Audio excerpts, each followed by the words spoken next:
오늘 우리가 읽은 본문의 말씀은 크게 두 가지 이야기를 합니다. 첫 번째는 아기 예수가 모세의 율법대로 하나님께 드려진 그 이야기를 다루고 있고, 두 번째는 정말 오랜 기간 동안 메시아를 기다리고 있던 시몬이라고 하는 사람이 예수를 만나서 감동하며 하나님께 찬양을 올려드리는 내용이 두 번째 이야기입니다.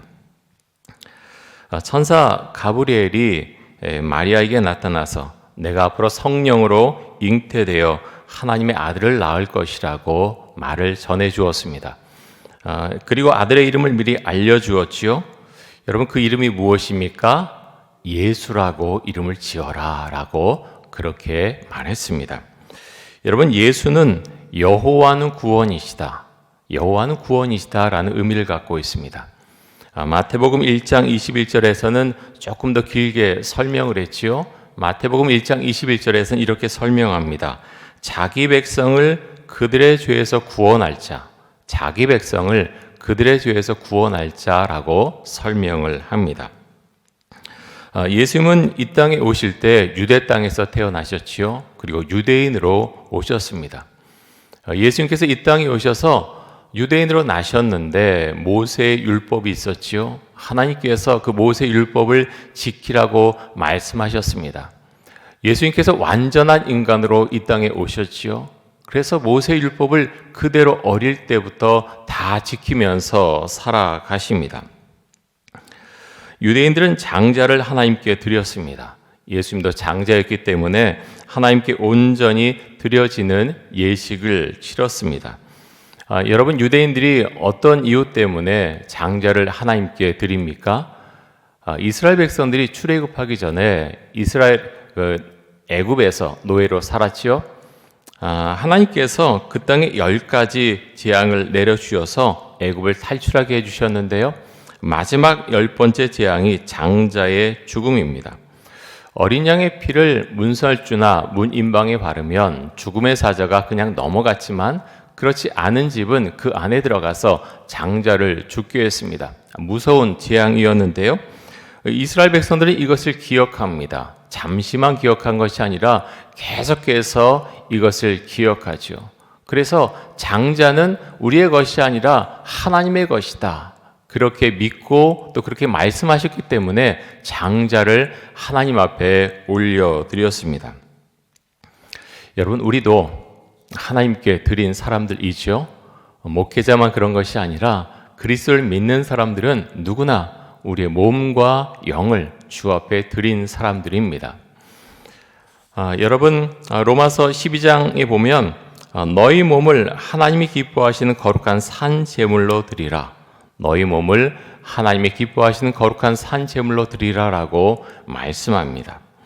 예수를 나의 메시아로, 나의 주인으로 모시게 되면 우리는 우리의 몸을, 또 우리의 재물을, 우리의 모든 것을 주님께 맡기게 됩니다. 그리고 그 주님과 함께 이 세상을 살아가게 되지요. 오늘 날짜 큐팅 간증에 보면 이런 이야기가 있습니다. 자신의 어린 딸이 있었는데 이제 교회 수련회가 있는데 우리 아이들이 좀 그런 면이 있지 않습니까? 수련회 괜히 안 가겠다 그러고 이렇게 버티고 하는 아이들이 있습니다. 잘 달래는 거죠. 수련회 가야 된다라고 하는데 아이는 좀 퉁명스럽게 이야기를 합니다. 그러면서 이 엄마가 그렇게 부탁을 하는 겁니다. 목장 교회에도 부탁을 해서 우리 아이가 수련회 갈 수 있도록 해주세요. 아이한테도 수련회 가야 된다, 그렇게 이야기를 했습니다. 그런데 정작 자기의 마음속에는 혹시 아이가 수련회 안 가겠다 그러면 학원비도 비싼데 그냥 학원 가면 되지, 마음속에 그런 마음이 있었던 거예요. 아이가 안 갈 수도 있지 않은가, 그래서 수련회비 먼저 내면은 좀 아깝지라는 생각을 하고 수련회비도 내지 않고 두 마음을 갖고 있었습니다. 그런데 어느 날 큐티를 하는데 주의 식탁과 귀신의 식탁을 겸하여 참여하지 못하리라, 주의 식탁과 귀신의 식탁을 겸하여 참여하지 못하리라, 그 말씀을 묵상하면서 이 엄마가 마음에 찔림이 있었습니다. 그래서 그날 수요예배가 있었는데 수요예배에 가서 아이의 수련회비를 냈다고 합니다. 혹시라도 아이가 안 가면 헝금한 것으로 생각하자, 그 마음을 갖고 수련회비를 냈던 거죠. 그러던 중에 이 고등학생 딸이 남자친구가 있었는데 남자친구와 헤어지게 되었습니다. 아이가 막 울면서 슬퍼하는데 조금 있다 보니까 큐티집을 꺼냅니다. 평소에 해오던 게 있던 거죠. 큐티집을 꺼내고 큐티라면서 엄마 수련회 가겠다고 이야기를 합니다. 그래서 모든 일이 순조롭게 돼서 수련회에 가게 되었다고 하는 간증을 했습니다. 여러분, 우리의 자녀를 향한 우리의 마음은 어떤가요? 우리는 어떤 마음을 갖고 우리 자녀들을 신앙으로 훈련시키고 있습니까? 주일에 예배드리고 하나님의 말씀을 읽고 큐티하고 교회 수련회에 참여하는 것, 이 세상에서의 공부보다 중요하다고 자녀들에게 우리가 가르치고 있는지요? 정말 그 말대로 우리가 살아가는지요? 예수님의 육신의 부모들인 요셉과 마리아는 자신들의 할 바를 했습니다. 예수님을 하나님 앞에 올려드렸고 또 성경에는 자세히 나오지 않지만 여러 가지 신앙 교육을 잘 시켰을 것입니다. 여러분, 지금으로 말하면 자녀가 주일에 교회 올 수 있도록 지도하고 어릴 때부터 성경을 읽어주고 기도해주고 큐티할 수 있도록 그렇게 지도해 주었다고 하는 것입니다. 여러분, 큐티를 하고 계신지요? 자꾸 말씀드리지만 좀 연세가 드시면 하는 것이 좀 어려울 수도 있습니다. 그런데 우리의 자녀들은요, 빠르게 습득합니다. 큐티 책은 이 작년용만 있는 것이 아니라 초등학교 입학하기 전에 볼 수 있는 큐티집도 있고요. 어린이들이 보는 큐티집도 있고 청소년들이 보는 큐티집도 있습니다. 아이들은 스스로 잘 안 삽니다. 부모가 또 할머니, 할아버지가 그것을 매달 선물해주고 지도해주면 아이는 어릴 때부터 보다 가깝게 주인과 교제하면서 말씀을 읽어가면서 자라날 수 있습니다. 여러분, 저는 정말 적극적으로 권장해 드립니다. 여러분의 자녀에게, 손자, 손녀에게 큐티집을 좀 사주십시오. 우리가 큐티인으로 이제 올해 이 큐티집을 보고 있는데요. 이 큐티집에도 다양하게 큐티집이 나와 있습니다. 꼭 그렇게 선물해 주시고 지도해 주시면 감사하겠습니다. 오늘 우리가 읽은 본문에 나오는 두 번째 이야기는 시몬에 대한 이야기입니다. 시몬에 대해서 성경 이렇게 설명을 하는데요. 누가복음 2장 25절과 26절 말씀을 보겠습니다.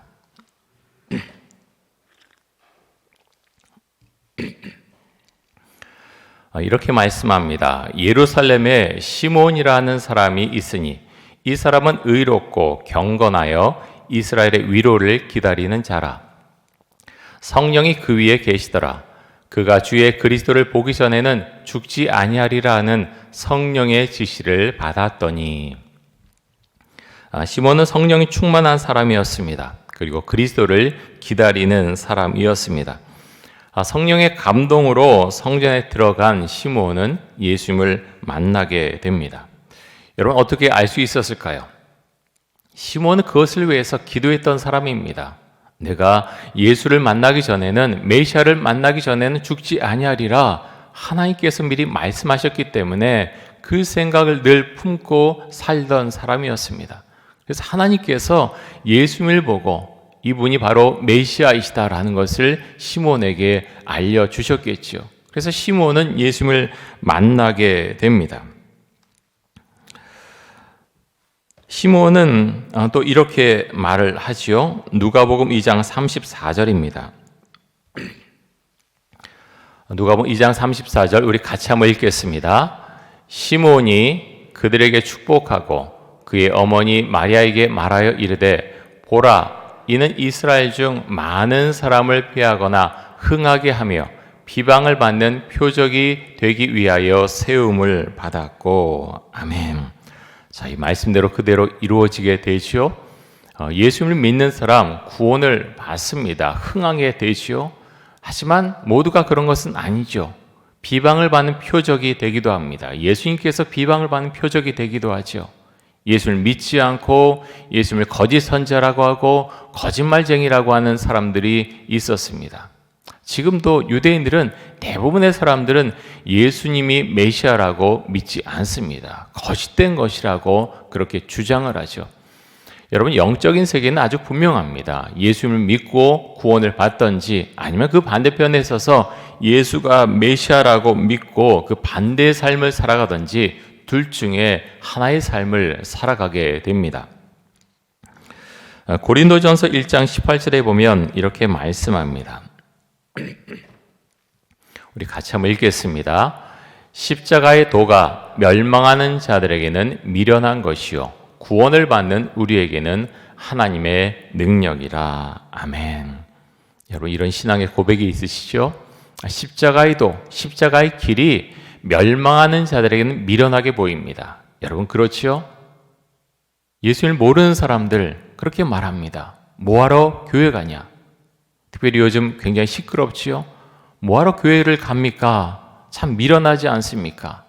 거기에 드릴 시간이면, 거기에 드릴 헌금이면 다른 거 하면 좋은데 뭐하러 교회 갑니까? 참 미련합니다. 예수님을 모르는 사람들은 그렇게 말을 합니다. 하지만 우리들은 알고 있습니다. 이 길이 얼마나 진리의 길이고, 이 길이 아름다운 길이고, 이 길이 정말 우리가 걸어가야 될 길임을 우리는 너무나 잘 알고 있습니다. 그렇기 때문에 이 새벽에 나와서 우리가 신년을 생각하면서 주 앞에 함께 기도하고 말씀을 듣는 것이겠지요. 여러분, 올 한 해가 다른 때보다 더 성령 충만한 해가 될 줄로 믿습니다. 전제 조건이 있지요. 우리가 말씀 가운데 거하고 또 기도의 사람이 돼야 됩니다. 여러분, 그것은 거룩한 부담입니다. 아름다운 부담이죠. 그것이 우리의 삶을 누르는 것이 아니라, 주님, 제가 주의 말씀을 더 열심히 봄으로 또 큐티함으로 또 기도를, 오늘 우리의 실천사항처럼 하루에 30분 이상 주 앞에 나아가서 기도함으로 하나님 감사합니다. 주님과 더 가깝게 해주심에 감사합니다. 우리가 그런 고백을 할 수 있기 원합니다. 여러분, 제가 말씀드린 것처럼 한 번에 30분 기도할 수 있으신 분은 그렇게 하십시오. 하지만 그것이 정말 어렵다 그러면 5분, 10분 모으십시오. 그렇게 30분을 채워 나가 보십시오. 그렇게 기도하면 달라집니다. 여러분, 하나님의 은혜가 우리 가운데 임하길 원합니다. 영적인 세계는 영적인 세계로 들어가 봐야 그것을 알 수가 있습니다. 요한복음에 보면 예수님께서 사마리아 여인과 대화하는 장면이 나오죠. 예수님께서 사마리아 여인에게 이렇게 말씀하시는데요. 요한복음 4장 14절 말씀 보겠습니다.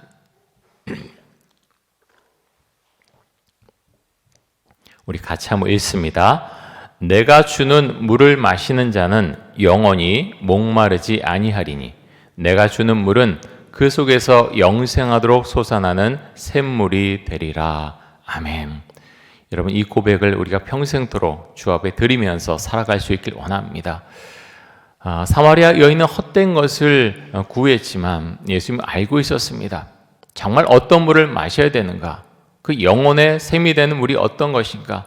정말 주의 말씀에 따라가고 성령 충만하며, 지금으로 말하면 우리가 말씀을 읽고 그 안에서 주님께서 나에게 무엇을 말씀하시는가 아는 것이고, 또 예배를 온전히 드리는 것이고, 기도할 때 성령께서 우리에게 인도하시는 것, 우리는 그 길이 정말 주께서 우리에게 원하시는 성령 충만한 길임을 우리는 너무나 잘 알고 있습니다.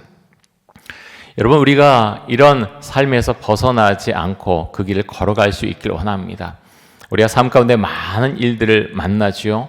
제가 목사지만 말씀에서 제가 떠나고 기도에서 떠나면 저는 잘 압니다. 저는 금방 무너집니다. 어렵습니다. 버텨나가기 어렵습니다. 그래서 말씀을 읽고 묵상하고 엎드려 기도하게 됩니다. 여러분, 우리 모두가 동일합니다. 그리스도인이면 주님께 의지하는 겁니다. 철저하게 의지하게 됩니다. 모두의 삶의 정황이 다 다르시죠? 어제도 이제 병원에 신방 다녀왔지만 참 아픈 분들은 참 어렵습니다. 마음도 무너질 수 있고 몸도 너무 힘들고. 여러분, 그럴 때 어떻게 합니까? 신방 가는 거 사실은 잠깐이죠. 주 앞에 나오는 것밖에 없습니다. 사랑하는 성도 여러분, 올 한 해가 하나님의 은혜 가운데 거하는 복된 한 해가 될 줄로 믿습니다. 더 주 앞에 나오시고요, 더 감사하시고 하나님 주님과 제가 함께 살아가는 것 감사합니다. 행복합니다.